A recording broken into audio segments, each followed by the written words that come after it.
Undeterred by the changing politics that have buffeted the United States-led North American bid for the 2026 World Cup, leaders of the three-nation campaign are banking on a more dependable ally to get them past the finish line: money. More than 200 FIFA member nations attending the 68th FIFA Congress in Moscow will choose Wednesday between a debt-laden Moroccan plan and United 2026, a joint effort of the US, Canada and Mexico, to organize soccer's 2026 World Championships. Advertisement: the United bid, once endangered, has gained substantial strength in recent weeks and will go into Wednesday's vote as a heavy favorite. It needs only a simple majority of soccer's international governing body to bring the World Cup back to the U.S.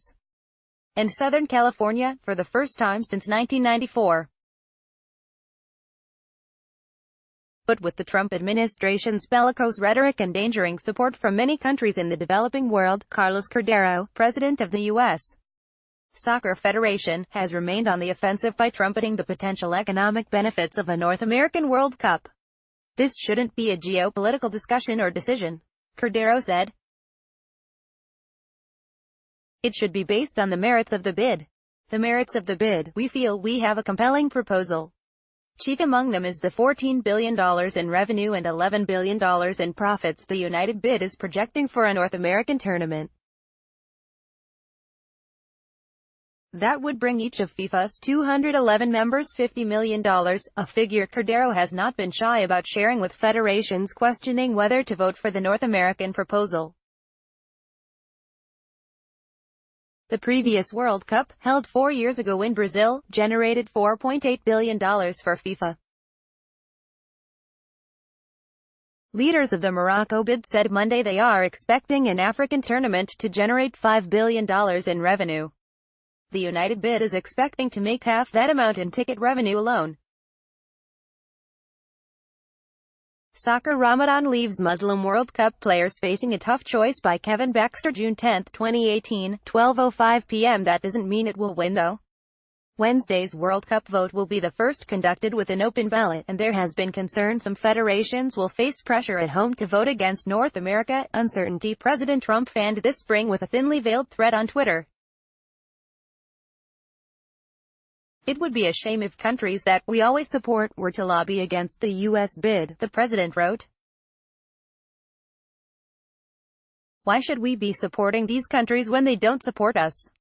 Speaking at the CONCACAF Congress in Moscow on Monday, Stephen Reed, president of the Canadian Soccer Association, told delegates their votes should be based not on the politics of the moment, but rather on strengths of the bid itself. Although Cordero mentioned politics several times in a roundtable meeting with reporters Sunday, he said he has not heard that subject raised in the face-to-face meetings he and others with the bid committee have had with representatives of more than 150 federations. "No one has said to us they're not voting for us because of who we have in the White House. Categorically, nobody," he said. Cordero said the Trump administration has provided amazing support, offering guarantees regarding visas, infrastructure and other issues that proved vital in the United bid receiving high marks in FIFA's technical evaluation. FIFA recently graded the competing bids in 20 categories, with Morocco deemed a high risk in 3 areas: stadiums, accommodations and transport.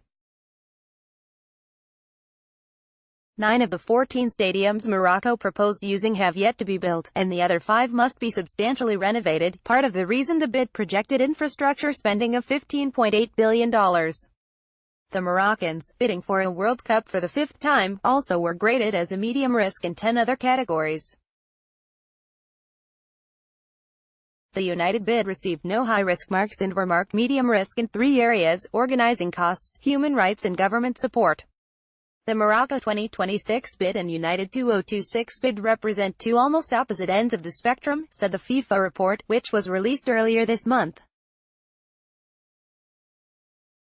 Advertisement. Cordero hasn't stopped pushing for votes, though. He met with 5 confederations Monday and is scheduled to meet with 1 more Tuesday, less than 24 hours before the vote. Then Morocco and the United bid will each have 15 minutes to make final appeals before Wednesday's balloting begins.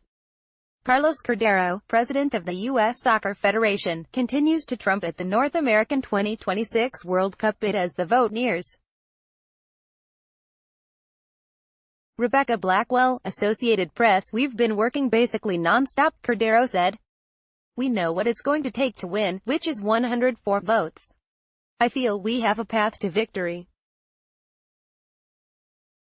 We are confident. The 2026 World Cup, featuring 48 teams and 80 games, will be the largest and most complex in history.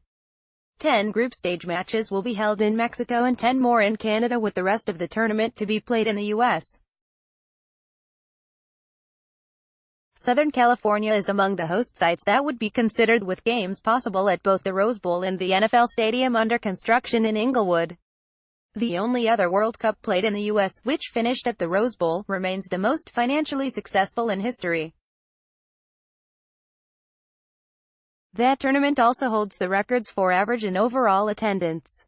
Cordero said it's time for the World Cup to come back. "It's more than a generation," he said. "Most people don't remember the '94 World Cup.